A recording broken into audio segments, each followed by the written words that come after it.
the third chapter, that is the drainage system. In this chapter, we shall discuss how are the river pattern flowing in our country. So before going into the details, let us understand the meanings of the words drainage basin, river system, water divide. Generally, when we discuss about any particular river, the river along with its tributaries, the area where it flows is called the river system. A river and its tributaries together is called a river system. When a river is flowing through a particular area, the area where it is draining, where it is passing through, where it is flowing continuously, that is known as the drainage of the river. And when a river is flowing through a particular region, we call it as a river basin, or we also call it as drainage basin. So a river system, a river and its tributaries is known as river system. When a river flows through a particular region and creates a basin by flowing on a larger region, it is called drainage basin. And when a river is being divided by an upper elevated land, it may be a hill, it may be a elevated part of any landmass, which will divide the flow of the water into two parts, is called as water divide. It is called water divide. An example for river system is Indus and its tributaries together is called Indus river system. When it flows through the Indian region, so Indus river drainage system. And when it is divided at the Himalayan region, so we have the water divide near the Himalayas. And for Ganga, we have at Devaprayaga where it is joining together. So it is a joining place is called Doab region.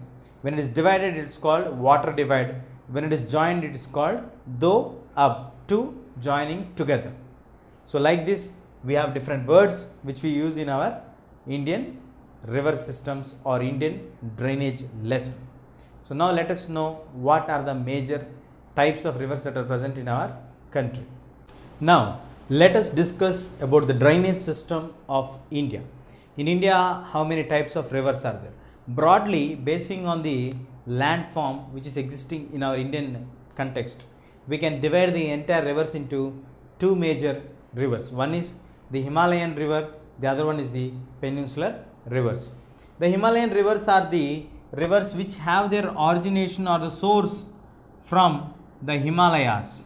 So that is the reason why appropriately they are known as Himalayan rivers. So in the Himalayan rivers, these rivers flow continuously whole along the year, even in the summer and in the winter and in the rainy season, they flow and they maintain the equal balance of amount of water in their sources. So they continue with a huge amount of water in their journey. So these are known as perennial rivers. Their sources, as I mentioned earlier, they have from Himalayas, the melted snow, and also from rainfall. In their process of journey or in the course of their journey, they make many meanders and the oxbow lakes, and the famous Himalayan rivers are Indus, Ganga and Brahmaputra. So the Himalayan rivers originate in the Himalayan region and they flow through continuously whole along the year, and they have water completely filled in them whole along the year. They never dry up, like they do not have any seasonal impact on them, and they make many meanders and the oxbows. And here Indus, Ganga and Brahmaputra are the important Himalayan rivers of India. Moving on to the next broad category of the rivers, that is the peninsular rivers. The peninsular rivers are the rivers which are originating in the Western Ghats. These are found in the peninsular plateau region, and these are non-perennial like the Himalayas. They get their source from the Western Ghat hills and the mountain ranges, and they have the impact of the seasons. In summer, most of the time, the level of the water will be less when compared to the rainy season and the winter season, and their sources are from the Western Ghats and the rainfall region, and they do form deep valleys in contrast to the Himalayan rivers. And the important rivers of the peninsular plateau are Godavari, Krishna, Kaveri, Mahanandi. All these are the important rivers, and these all originate in the Western Ghats, flow towards the east and fall into the Bay of Bengal. So these are the two major broad divisions of the river system of India, the Himalayan rivers and the peninsular rivers. Now we shall discuss about the Himalayan rivers. As I mentioned earlier, we have two major broad categorization of the rivers, the Himalayan rivers and the peninsular rivers. So among the Himalayan rivers, the first most important one is River Indus. The River Indus originates in Tibet, that is at Lake Manasarovar, and after originating from here in the Manasarovar, it moves on into the Indian land in the Ladakh district, that is in Jammu and Kashmir. After entering into India, various other tributaries of this Indus river also, from that region it joins into the Indus river in the Kashmir region. Those tributaries which are coming from Tibet to India are Jaskar, Nubra, Shiok and Hunza. Jaskar, Nubra, Shiok and Hunza together join River Indus in Kashmir region, and after joining in the Kashmir region, then it passes through Baltistan and Gilgit ranges and enters into the Attock region.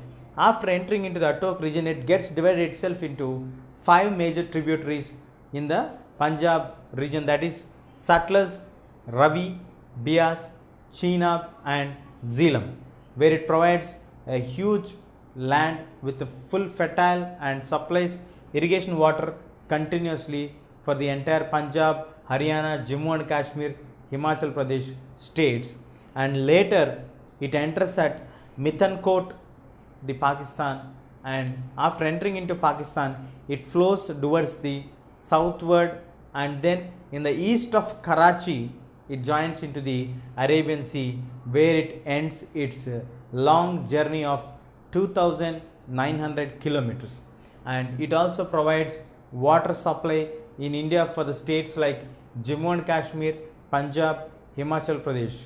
In 1960, India signed an agreement with the Pakistan stating that about the Indus water, India can use only 20% of the Indus river water which is being carried from India to the Pakistan. According to this treaty of Indus Water Treaty, India can utilize this 20% of water in the states like Punjab, Himachal Pradesh and Jammu and Kashmir for doing agriculture irrigation practices. So this is a brief story of Indus journey. Indus starts its journey at Lake Manasarovar in Tibet, moves on into or enters into India in the westward direction, the Ladakh district, where it is being joined by its tributaries like Jaskar, Nubra, Shiok and Hunza in the Kashmir region, and it passes through Baltistan and Gilgit and enters into the Attock, where it gets tributaries like Satluj, Ravi, Beas, Chenab and Jhelum, and then it finally enters into Pakistan at Mithankot, and after doing its journey towards the southward in Pakistan, enters into Karachi eastern direction and ends up by joining into the Arabian Sea. It makes a journey of nearly 2,900 kilometers covering 3 countries, that is from Tibet to India and from India to Pakistan. In this journey it makes 5 major tributaries, that is Satluj, Ravi, Beas, Jhelum and Chenab. It may also made India and Pakistan to sign an agreement, that is Indus Water Treaty of 1960, which states clearly that only 20% of the Indus water can be utilized by the Indians and the rest 80% can be utilized for the Pakistan's needs. So that's all we have for the Indus river system. Now let us discuss about the second major river, that is the Himalayan river, Ganga. The river Ganga has been widely spread in the entire northern plains. So let us see how the journey of Ganga starts, where it starts, what are the tributaries, where it is being joined, all we shall discuss now. River Ganga originates from 2 of its tributaries, that is Bhagirathi and Alaknanda. Bhagirathi is getting from Himalayan origin, and then Alaknanda. These two join at Devaprayaga, where they give birth to the river Ganga. Along with this, we also have another set of tributaries joining river Ganga, that is Yamuna, having its origin from Yamunotri glacier, and also we have Nepal Himalayan belt tributaries also joining river Ganga, that is Gagra, Gandak and Kosi. These all originate in Nepal Himalayan region. So these all come and join into river Ganga at Allahabad. So we have two set of tributaries joining together to make a very large river, that is river Ganga. One is Bhagirathi and Alaknanda coming at Devaprayaga and joining to river Ganga's birth happening at Devaprayaga, and similarly Yamunotri's glaciers water entering in the tributary name of Yamuna, which is running parallelly till it reaches to Ganga, and then it joins at Allahabad. Along with it, the Gagra, Gandak and Kosi, the Nepal and Himal rivers also come and join into river Ganga. So after joining here, from the mountain ranges it starts to come to the normal plain lands. River Ganga from the higher elevation starts to reach to the lower places at a special place called Haridwar. So it is taking its birth at Devaprayaga, where the two tributaries of Bhagirathi and Alaknanda join here, and then it enters into the plain lands at Haridwar, and then it flows towards the larger extent of the east, that is still West Bengal. And in the peninsular part we also have certain tributaries like Betwa and Son on the upper lands also, and later after entering into West Bengal it goes bifurcating its entire course, like along with the main course it gets two more bifurcations like Bhagirathi and Hooghly, Bhagirathi and Hooghly river, and later the main course enters into Bangladesh. In Bangladesh the name of the river Ganga's tributary is Meghna, and finally it makes a beautiful delta region Sundarbans before joining into the Bay of Bengal region. Like this it plays a very vital role, and then when we discuss about the area where it is covering, it makes a very large journey similar to that of river Indus, that is river Indus travels for nearly 2900 kilometers. Just very close nearby we have 2500 kilometers journey of river Ganga, spreading with its various tributaries in the entire northern Indian plain, and that is the reason why it is rightly also known as Indo-Gangetic plain. And if you look at the statistics of the width of the river or the area, how many kilometers is it covering, Ganga is covering nearly 1800 kilometers of width of the entire northern plains, and it is very less, very hardly it is being tilted. That is, out of 1800 kilometers the slope is just only for 300 kilometers. That is, for every 6 kilometers 1 meter of slope can be felt. That is the reason why river Ganga has many meanders and the oxbow lakes formation, basing on the nature of the land where it is traveling. So the Ganga starts its journey at Ambala and finally ends its journey at Sundarbans before joining into the Bay of Bengal.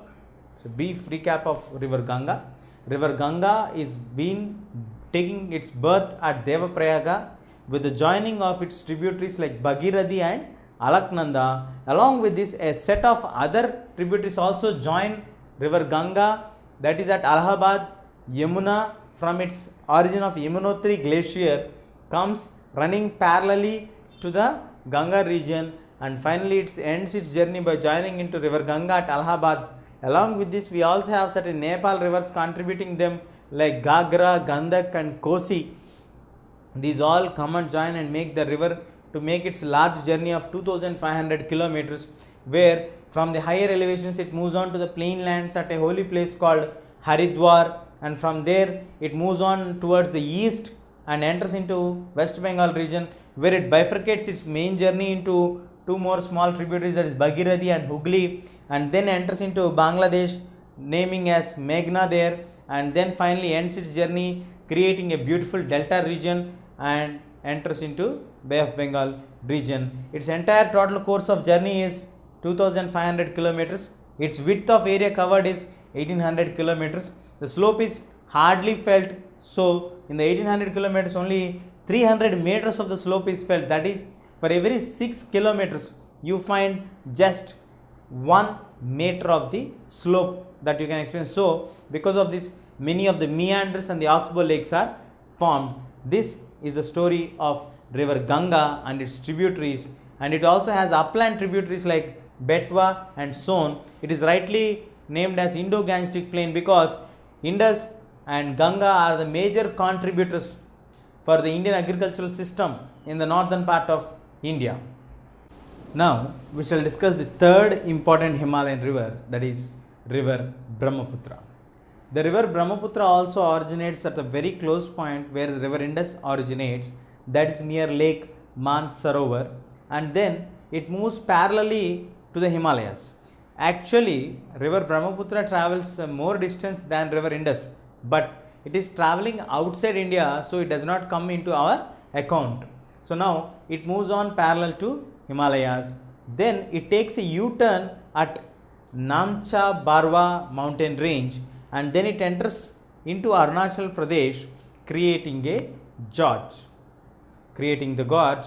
And after it creates the gorge, it moves and enters into the mainland, that is, it is known as Dihang in the Tibetan region.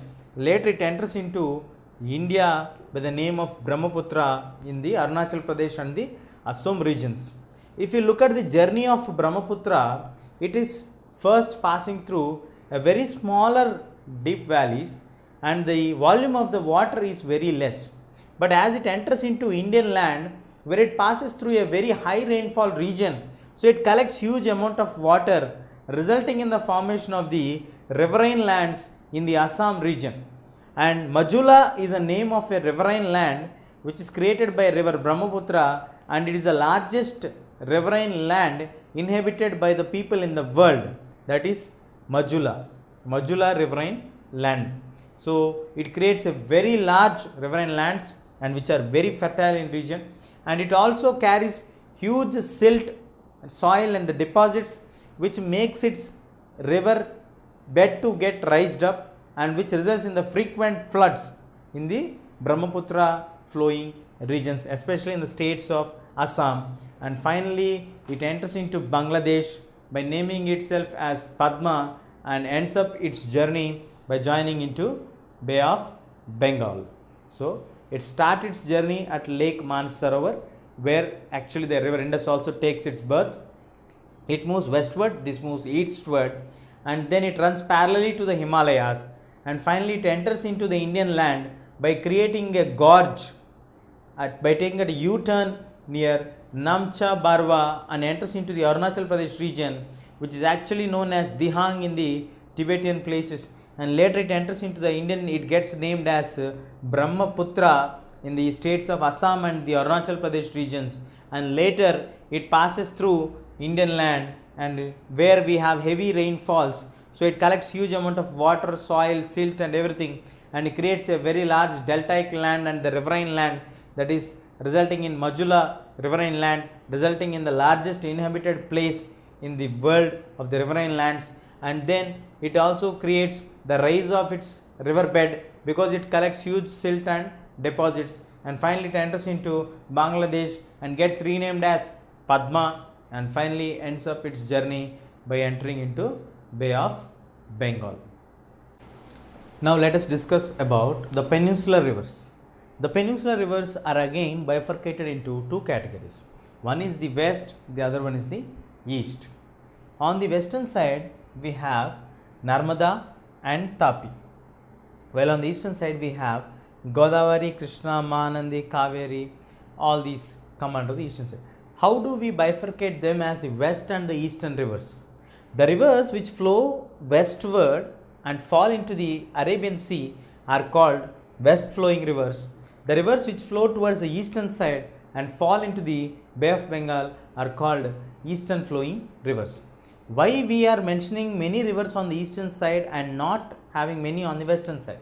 As I mentioned earlier, the Western Ghats and the Eastern Ghats, when it is in comparison, the Western Ghats are a little bit higher elevated when compared to the Eastern Ghats. So this made the land to get slightly tilted towards the eastern side.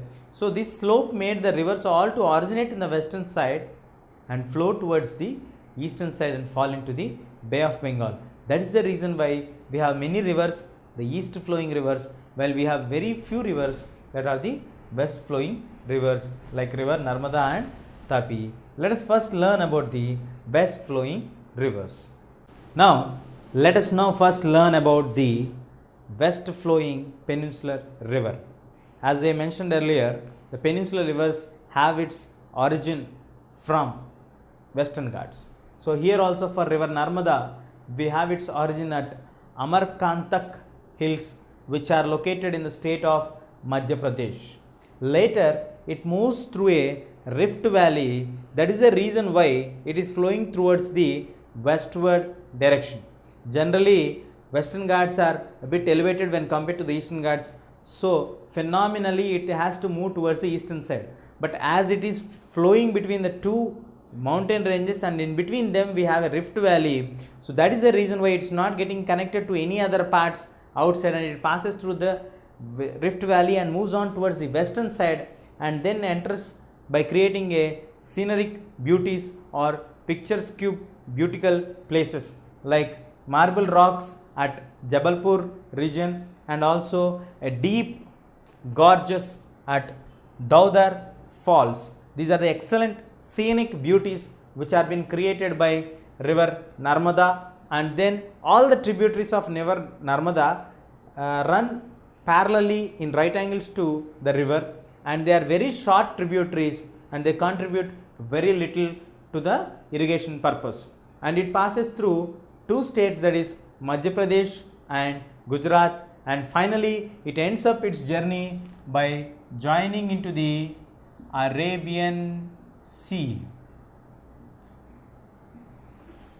So, that is the specialty of river Narmada. The first large west flowing river is river Narmada, and we have its tributary Tapi also flowing towards the westward. Now, let us learn about river Tapi.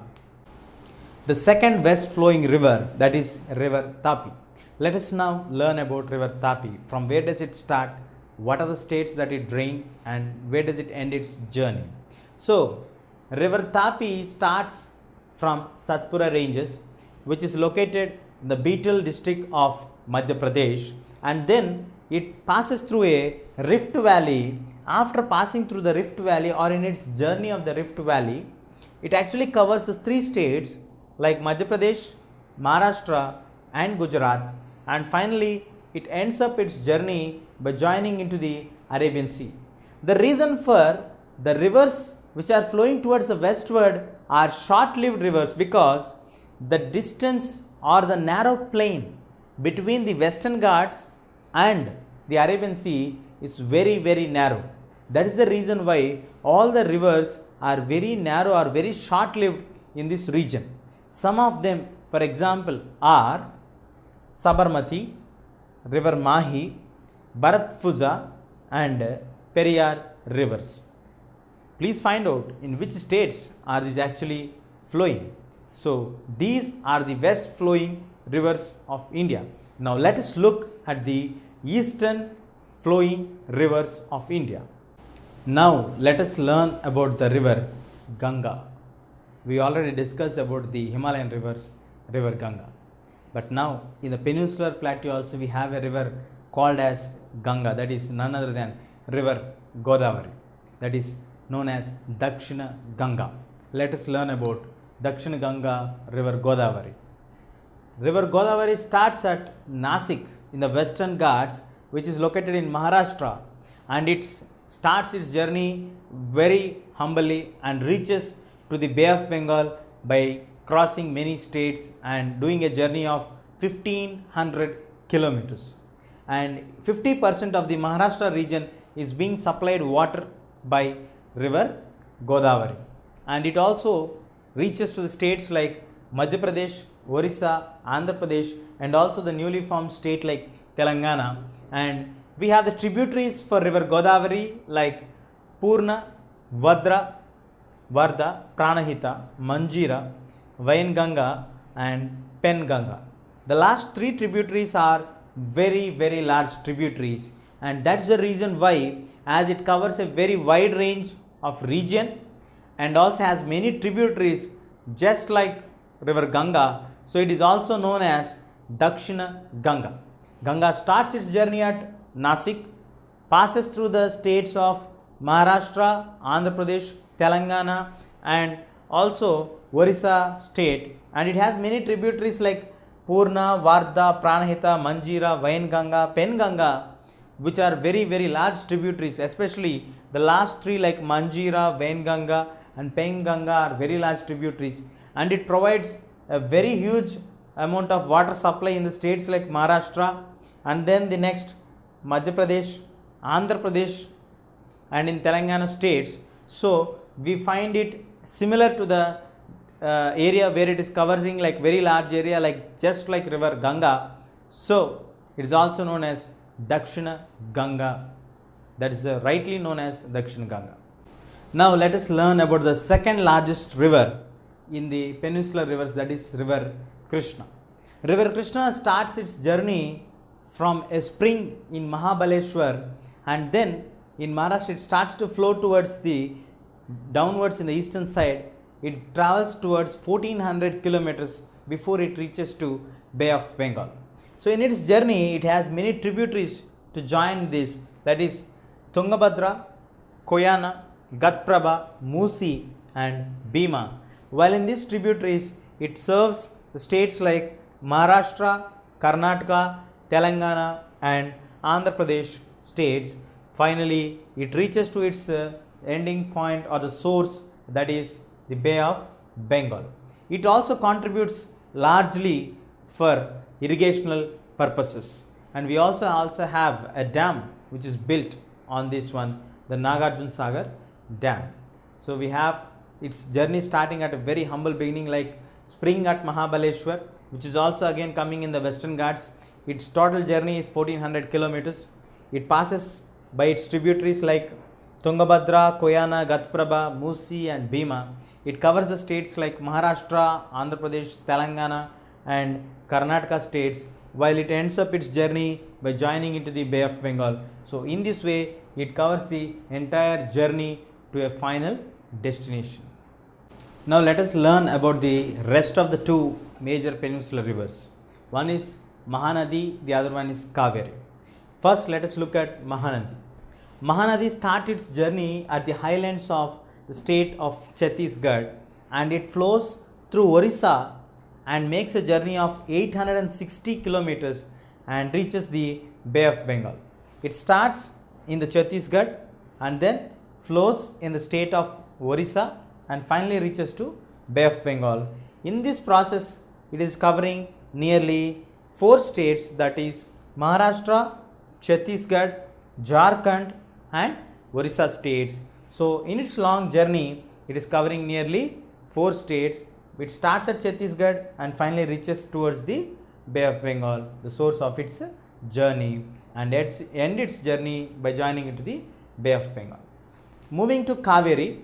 Kaveri starts its journey at Brahmagiri ranges, which are again located in the Western Ghat regions, and here we have it joining towards the south of Kodalur region in Tamil Nadu, where it covers various states like Kerala, Karnataka and Tamil Nadu, where it flows nearly 760 kilometers while it is joining before the Bay of Bengal, and it has major tributaries like Amravati, Bhavani, Hemavati and Kabini are the names of the tributaries. So the entire course of journey distance it's travelled by this is 760 kilometers. So these are the major peninsular rivers.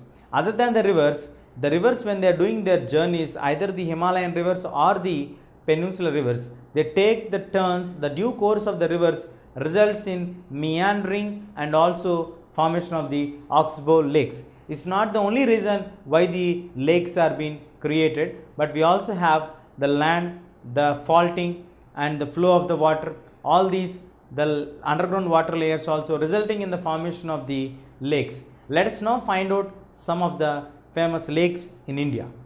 Now let us learn about a lake.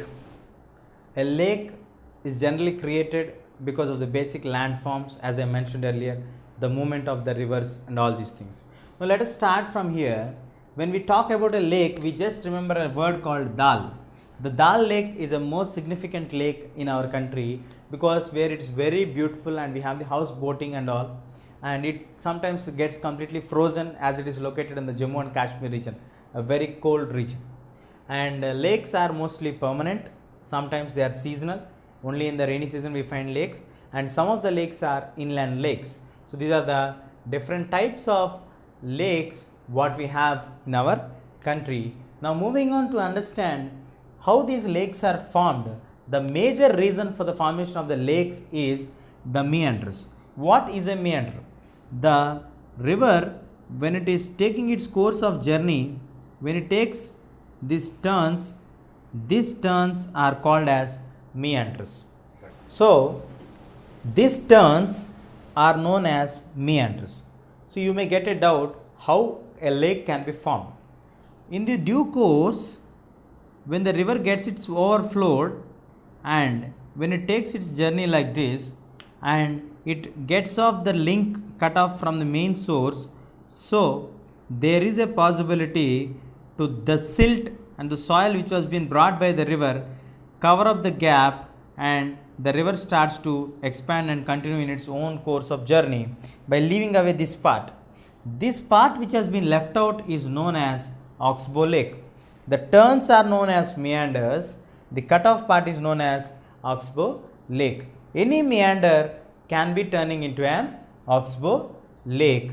The lakes which are being formed like this and which are very famous are the Chilika lake, the Pulicat lake and the Kolleru lake. It's not only that because of the meanders or the oxbows the lakes are being formed, but when we build dams, the dams also result in the formation of the lakes. Like for example, the Bakra Nangal Dam which has been created, the Guru Gobind Sagar lake also is another source of the formation of the lakes. So these all are the lakes which are permanent or the seasonal lakes. Now moving on to the next category of the lakes, that is the inland lakes. The inland lakes we have again two types, that is the Sambar lake in Rajasthan region where it is an inland lake. So it is different from the other rivers because the water here is completely salty in taste. So that is the reason why this river got a special place in our Indian context. That is the only river which tastes salty is the Sambar lake which is in Rajasthan, and we have a freshwater lake in the region of Jammu and Kashmir region, that is Ular lake. Here when the glacial activity happened, the valley has been got eroded and this has been filled with the snow melt. So the snow converted into water and became the freshwater lake. So Ular is the most freshwater lake. Along with this we have Dal lake, Nainital, Loktak lakes which are the freshwater lakes in our country, and these lakes not only provide for us water but they actually regulate the flow of the river water and stops getting floods. Even when the water gets overflowed, the water can be saved and can be preserved in the form of lakes.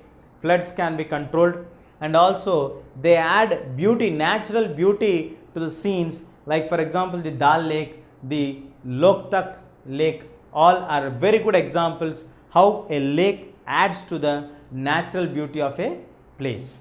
Now let us discuss what is the role of a river in the economy. If you remember the ancient period times, when man started to learn to get settled at some particular place, or man started his civilization actually at a river bank. River Nile, River Indus are very good examples for this. So from the ancient period to the modern period, man has always been associated closely with the rivers.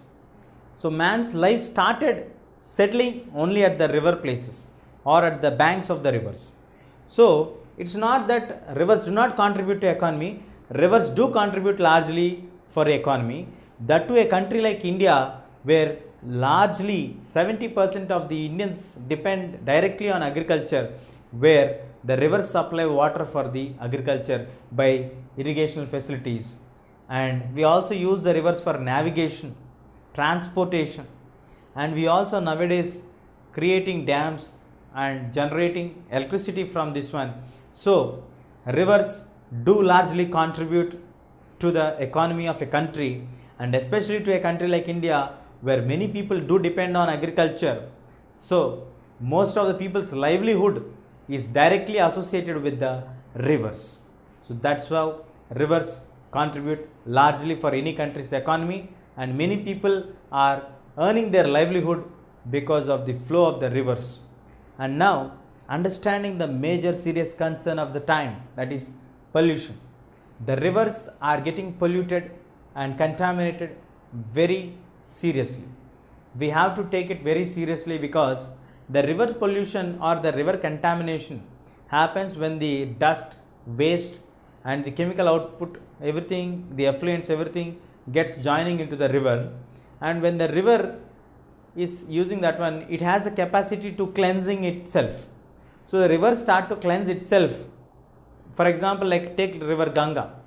River Ganga takes the effluents with it, and within 20 kilometers of the city itself, it tries to cleanse itself and make the water clean for the next part. But because of rapid industrialization and urbanization, the output of the waste, the output of the chemicals is going on increasing rapidly, which is resulting in reducing the capacity of the river to cleanse itself. So that's how the problem of the real problem starts here. So the real problem is that the effluents are getting added, the chemicals are getting added to the water, and also the cleansing capacity of the river is being reduced because the huge loads of the chemicals are getting added to this. So it is a serious concern which we all need to remember and react to this one. It's a high time we all need to take a call on this one, so that we all know without river water, the survival of a human being is really a tough task. We all knew that. So it's a high time we need to respond this one, and we need to preserve our rivers. On the action of this one only, we got the Ganga reaction plan or protection plan, which rehabilitation plans were being brought to clean river Ganga from 1985 to 2000. Different phases are being established in this one. So we all have to do our own contribution by stop using the rivers like dustbins. Then automatically the river will become pure, and its cleansing capacity will increase when you stop putting the unnecessary waste into the rivers, resulting in the regeneration of the cleansing capacity of the rivers. Finally, all will be happy. Rivers play a very major role in everyone's life. Rivers are very important for the human being's survival. That's all we have in this lesson, drainage.